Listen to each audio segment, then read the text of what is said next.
Drama serial गुलाम बादशाह सुंदरी की next episode बहुत ही ज़्यादा इंटरेस्टिंग बनने वाली है, क्योंकि आने वाली एपिसोड में अब गुलाम सुंदरी को लेकर सुंदरगढ़ पहुंच जाता है, क्योंकि गुलाम सुंदरी के साथ मोहब्बत करता है और वो कभी भी उसको तन्हा देख नहीं सकता। इसीलिए वो ये फैसला करता है कि वो सुंदरी को लेकर अब सुंदरगढ़ पहुंच जाएगा, जहां पर वो उसको लेकर सुंदरगढ़ पहुंच रहा होता है। दूसरी तरफ बादशाह भी किसी काम से वहां उसी सड़क पर आता है, तो उसे यूं महसूस होता है कि उसने जैसे गुलाम को सुंदरी के साथ देखा हो, लेकिन वो सोचता है कि गुलाम क्यों उसके साथ आएगा। मुझे लग रहा है कि ये मेरी आंखों का धोखा है, क्योंकि हर वक्त तो मैं उसके बारे में सोचता रहता हूँ, तो मुझे हर जगह वही नजर आएगी। जहाँ पर फिर बादशाह अपना माइंड चेंज करके थोड़ा सा आगे जाता है और वो रियल में उन दोनों को आपस में देख लेता है, और बादशाह फिर इन दोनों का पीछा करते हैं, लेकिन कुछ ही देर में वो गायब हो जाते हैं और गुलाम सुंदरी को लेकर सुंदरगढ़ पहुंच जाता है। वो सुंदरगढ़ में अपने क्वार्टर में जाता है और जाकर लाजो अम्मा से कहता है कि मैं सुंदरी को अपने घर ले आया हूँ।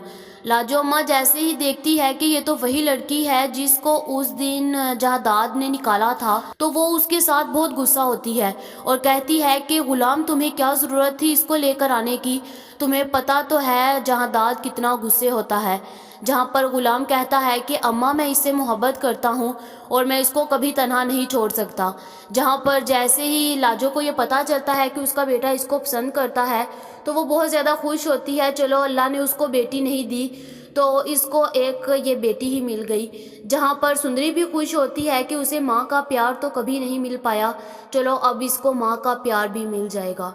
जहाँ पर फिर अभी कुछ ही देर ये यहाँ पर रहते हैं कि बादशाह को थोड़ा डाउट होता है और वो उसी वक्त आता है गुलाम के घर, और गुलाम किसी चीज़ें लेने के लिए बाहर गया होता है, और वो जैसे ही दरवाज़ा नॉक करता है तो आगे से दरवाज़ा कोई और नहीं बल्कि सुंदरी खुद खोलती है। तो बादशाह उसको देखकर हैरान हो जाता है और फिर वो कहता है कि तुम यहाँ पर क्या कर रही हो। जहाँ पर गुलाम भी उसी देर में आ जाता है और कहता है कि मैं इससे मोहब्बत करता हूँ और ये मेरे साथ रहेगी। जहाँ पर बादशाह को बहुत ज़्यादा गुस्सा आता है और वो सोचता है कि हम दोनों दोस्त हैं और मैं कभी ये सोच नहीं सकता था कि हमारी दोस्ती के बीच ये लड़की आ जाएगी और हमारी दोस्ती ख़राब हो जाएगी। जहाँ पर बादशाह और गुलाम की बहुत ज़्यादा बहस होती है और दूसरी तरफ जहादाद को भी पता चल जाता है कि वो लड़की को गुलाम अपने क्वार्टर में ले आया है, तो वो उसी वक्त वहाँ पर पहुँच जाता है। वो बाहर खड़े होकर गुलाम और बादशाह की सारी बहस सुनता है और फिर जहादाद बहुत ज़्यादा खुश हो जाता है। वो कहता है कि मेरा सारा काम तो गुलाम ने कर दिया, अब मुझे कोई फ़र्क नहीं पड़ता कि खुर्शीद को उसकी बेटी मिल जाए, मेरी तरफ से खुर्शीद को उसकी बेटी मिल जाए, लेकिन वो बादशाह की नहीं होनी चाहिए।